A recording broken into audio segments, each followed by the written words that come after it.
Hey guys, I am back with part two of why I moved. This is going to be a summarized list of the awkward events that happened back to back to back that were signaling to me that there was a change that needed to be made. Some of them are personal, more family related. And so, certain details I won't get into, but you can kind of put some things together and kind of just see that as I go through these things, it just becomes pretty clear that something needed to be different and something needed to change. And so that's where I was at the time. Okay, so let me just go ahead and get started. So, for those of you that may have followed me or have seen some of my blog posts, you know that I, over the past 3 years, almost 4 years now, start my new year in March because it makes the most sense. So, around February of 2024, I decided, oh, this is the perfect time for me to set my intentions for the year. And my intentions was very, very simple. It was just for me to reclaim space by just kind of letting go of responsibilities that weren't serving me anymore. Things like letting go of things that didn't align with me anymore. And this also included how I worked and did like freelance work. If it wasn't a monetary value uh, match for what I give, I was deciding to shift all of that in the new year. So now we're in March, and I'm feeling pretty okay about my intentions and my affirmation that I set back in February. But a stressful freelance project that I was working on caught my attention, and unfortunately, it led to me being severely distracted. And I left, a pot of water on the stove. And when I went to go try to remove it, it caught fire. I mean, it was a whole fiasco, and I ended up burning my hand, which also meant that I was no longer able to work using my hands um, for a couple of weeks. Then in April, an unexpected wage garnishment showed up, and that totally flipped how I had planned to budget and have things lined up to get through the remainder of the year or the next couple of months. Then in May, I had a family member who had a health crisis that required other family members to try to help and make sure that everything was going okay with that. And then, lo and behold, within weeks of that going on, I fell ill with these unexpected dizzy spells that to this day I can't really quite tell you what happened other than maybe stress. I do know that the place that I was living in may have also had some mold issues, so I'll stick a pin in that and come back to that later. But that was in May. Then within June and early July, I lost a family member, a relative, a different relative from the relative in May who had a health scare. Um, I had someone pass away in my family, and so that changed a lot of um, what my emotional capacity was at the time, and so that played a part in how things were playing out as well. Then around the end of August, I learned that the role that I held, that was a major part of my income, was being eliminated, and I only had till November of the same year to figure out what I wanted to do next. Then in September, another close friend had a family member pass, and I really wasn't expecting to feel um, so connected to this loss, but it just reminded me of all the other losses. And so it just added another layer of just grief to the situation. Uniquely, right after that loss, within the same month, sometimes towards the end of September, I had that dream that I had went through a portal, or the portal had come through me. And I decided that I'm gonna separate that out and make that a whole nother uh, topic of discussion. But for now, just know that this is where the portal part comes in that you hear about in part one. And then days after that dream, I was resting late one night, and I thought that my son at the time had gone and was out for the evening. And then I heard three my doorbell ring 3 times. And I just remember waking up, going downstairs, looking out, and there was no one there.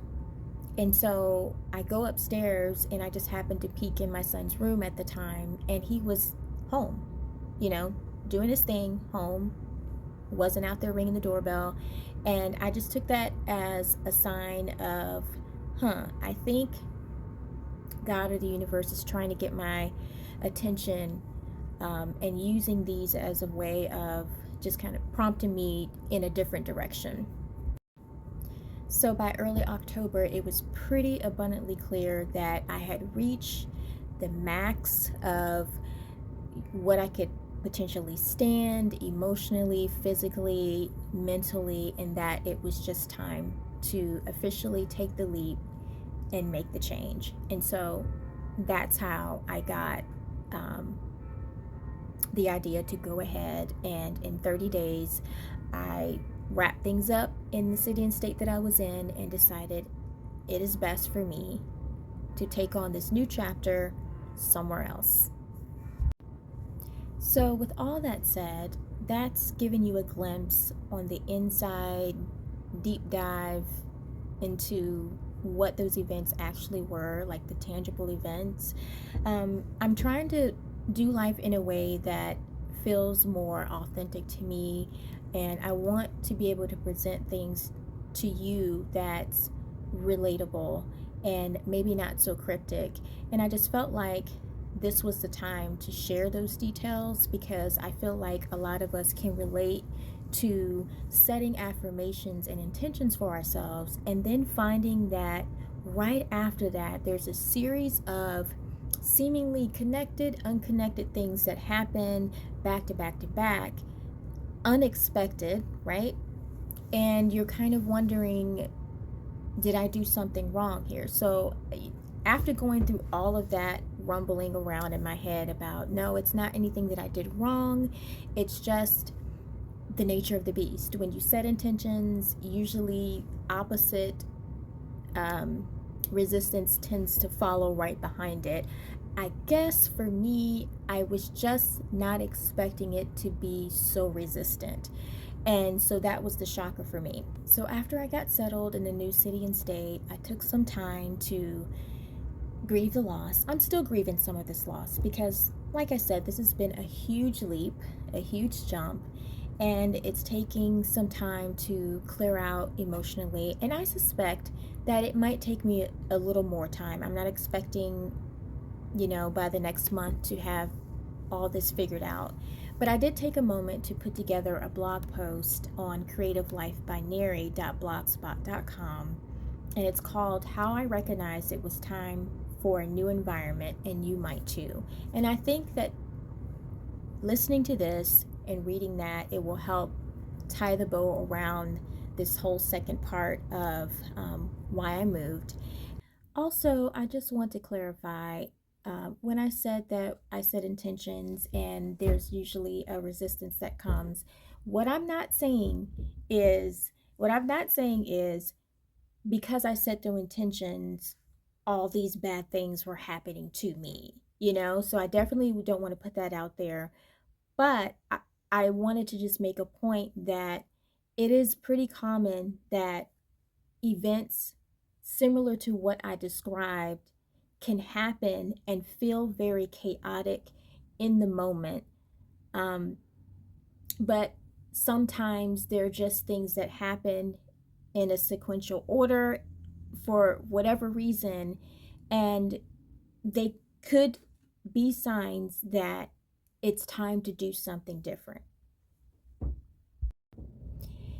And to add this to the whole discussion, if you've gone through something like this where your health was affected, or the health of someone you love was affected, or there was a loss by death or anything like that, the last thing I want to do is make you fear setting intentions for your life. I think it was the best thing I could have done for myself. The reason I say that is because I now believe that had I not set the intention when I did, I feel like these events were going to happen in this order anyway, whether I set them or not. But because I set the intentions and affirmations when I did, I also believe that I tied myself to a little bit more resilience to get through those crazy 8 months, to be able to come out on the other side of that and say, oh wow, that was a lot. I'm exhausted. I need a break. I need a change.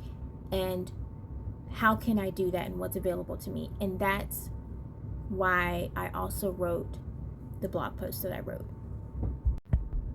So, my hope is that no matter where you find yourself in your own timeline of events, that something in what I said in this part 2 resonates and gives you a bit of hope. And I appreciate you sticking around to hear me babble on about my part 2, Why I Moved, and just stay tuned for part 3 coming soon.